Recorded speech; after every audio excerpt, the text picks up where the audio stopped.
I told you this was coming. LeBron James isn't hurting. He's pouting. He's rebelling. He's going little kid on the Los Angeles Lakers for the way they have treated or mistreated him, in his view. He's saying, okay, if Luke is the man, if I'm not in your plans, then I'm basically going to take my basketball and go home. For the first time in his 21-year NBA career, LeBron James is missing opening night. And it's not due to rest or a personal matter. The Lakers announced he's dealing with sciatica, a nerve issue that sends pain from the lower back down the legs.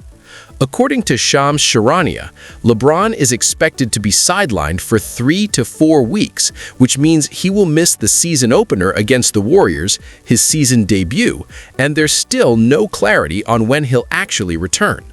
On paper, it sounds reasonable. The man is nearly 40, has logged over 66,000 minutes in regular season and playoff games, and even legends eventually meet the limits of time and wear on their bodies. Are brilliant at creating injury excuses. Nobody in the history of sports has ever been more clever and deceitful in faking and creating and exaggerating injuries than LeBron James and his camp. The situation felt suspicious because the injury news came just weeks after insiders reported that the Lakers weren't rushing to offer LeBron a new contract extension. That's when fans and analysts started connecting the dots. Was this truly about his health, or was it a strategic move for leverage? Just days before the injury became public, LeBron was seen laughing and dancing on Kai's live stream, spinning, jumping, and moving smoothly, showing no sign of discomfort. Social media immediately blew up, with clips captioned, "Sciatica must be cured when the cameras are on," and "Chad, we in here tonight." People began asking the obvious question: how do you go from vibing on a live stream to missing an entire month with a nerve issue? The suspicion didn't stop there. All summer long, LeBron appeared at golf events and brand promotions, walking and moving without any visible pain, fueling more doubts about the timing and nature of this injury. Basketball. LeBron Raymond James.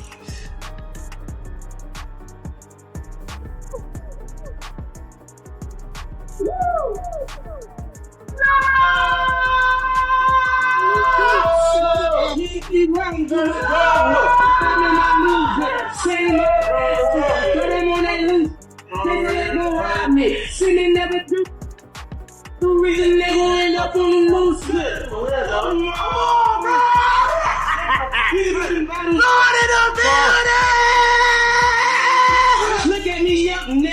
I wear my city. Yo, Chad, we in here tonight. LeBron was out there golfing in the rain, taking big strides, swinging the club, and laughing with fans as if nothing was wrong. No stiffness, no limp, no signs of pain anywhere. So when the Lakers suddenly announced he'd missed the opener, the first opener of his entire 21-year career, it didn't feel random. The timing seemed too perfect. This isn't just another contract year. LeBron's relationship with the Lakers front office has become complicated. He's still a megastar who draws massive attention, but the team hasn't been close to a title run since 2020.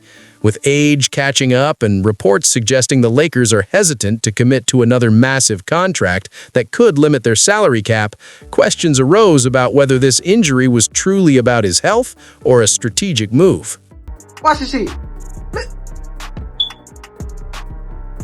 Nah, run. Run. That man, run.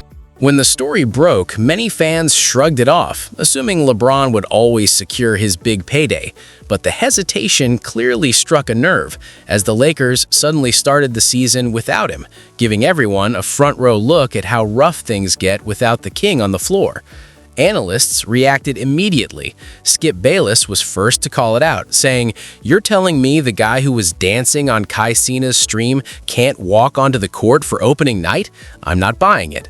That clip quickly went viral on NBA Twitter because it echoed what fans had been quietly thinking: something doesn't add up. Stephen A. Smith wasn't any softer on First Take either, adding to the growing scrutiny. He's a great ambassador for the NBA. Nobody can deny it. And we will miss him when he's gone. Shockingly to some of you, that includes me. I will miss him when he's gone. He's been that great for the league. It hasn't exactly been a great look for the league. Even if you believe LeBron's sciatica is real, the timing, the visuals, and the sudden pullback right after contract tension make the whole situation feel highly intentional. That's just how LeBron James operates. Nothing around him ever seems random. Gilbert Arenas put it perfectly.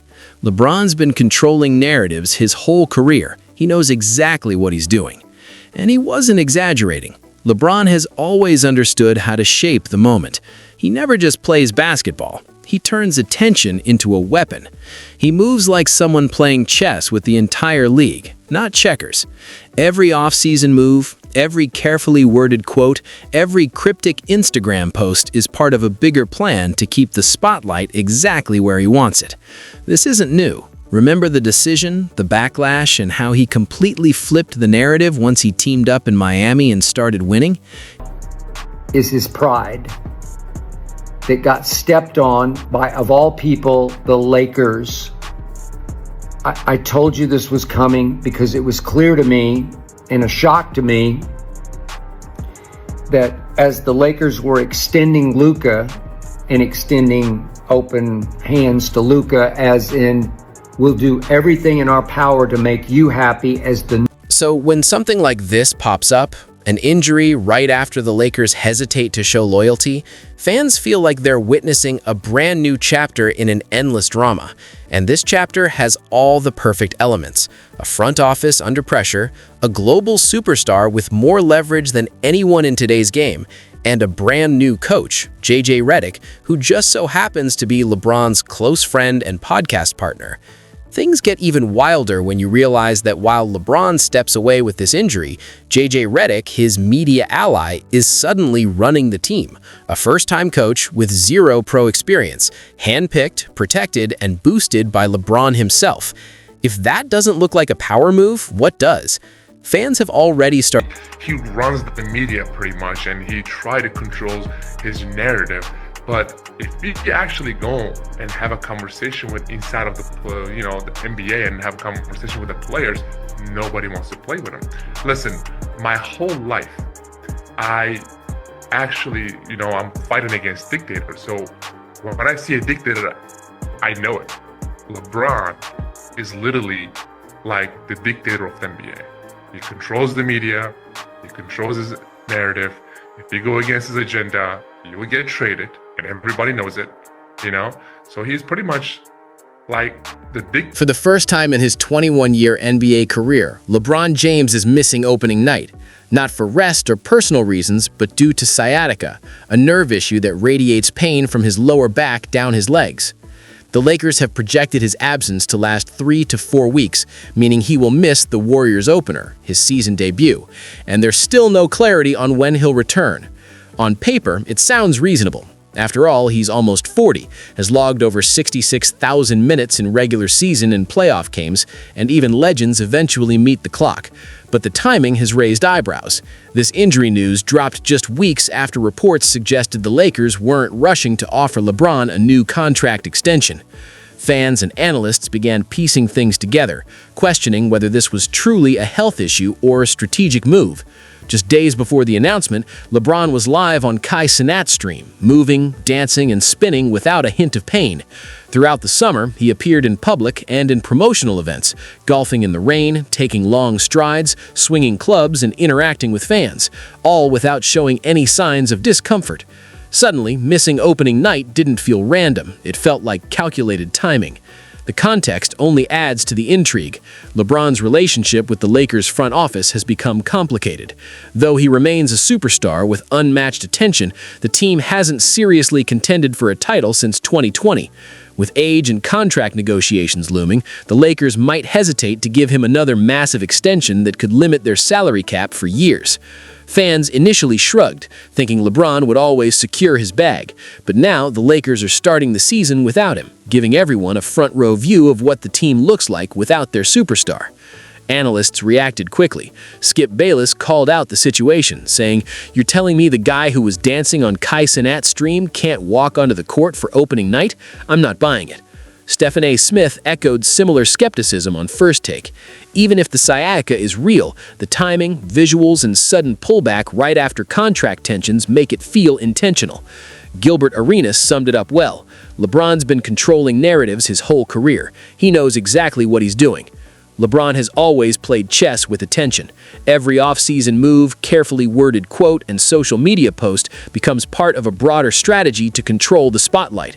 From the decision to his Miami-era dominance, he has blended athleticism, leadership, and media manipulation into a single, ongoing storyline. While he's sidelined, the pressure falls squarely on Anthony Davis, tasked once again with carrying a team built around LeBron. Skip Bayless pointed out that AD cannot carry the Lakers alone, and he's right. When LeBron is off the court, the team looks hesitant and unsure. Whether the injury is genuine or perfectly timed, the Lakers are trapped in a cycle where everything revolves around LeBron. And financially, LeBron still pulls in $52.6 million this season, over $1 million per week, regardless of whether he plays. For someone who has always treated basketball as both a sport and a business, that's a win in itself. The narrative surrounding this situation is complex. If the injury is real, fans will support him. But if it's a strategic pause used for leverage, it stains the leadership image he's built over 2 decades. LeBron has spent his career setting standards, leading by example, and maintaining peak physical condition. If fans suspect he's using injuries to send messages, it threatens that polished persona. Analysts like Kwame Brown have voiced frustration, saying, "LeBron out here acting like the victim when he's running the whole show. Stop playing with the fans, man." Many fans feel the NBA is increasingly scripted. Every injury, every headline feels planned, and the focus has shifted from pure competition to optics and attention. Meanwhile, players like Steph Curry, Kevin Durant, and Giannis are grinding in training camps, honing chemistry and skills, while LeBron has been curating social media, live streams, and commercial appearances. His timeline this summer looked more like a full-scale PR rollout than an offseason. From teasing announcements to brand campaigns, and then the sciatica news, every move keeps him at the center of attention. Stephen A. Smith called it perfectly. LeBron James is the most media-conscious athlete in history. Every step is deliberate. He understands his power. The cameras follow him, and even a minor injury can dominate headlines for a week. Whether the sciatica is legitimate or strategically timed, LeBron controls the narrative. When the Lakers struggle without him, fans are reminded of his value. When he returns, every highlight, bucket, and chase-down block will reinforce that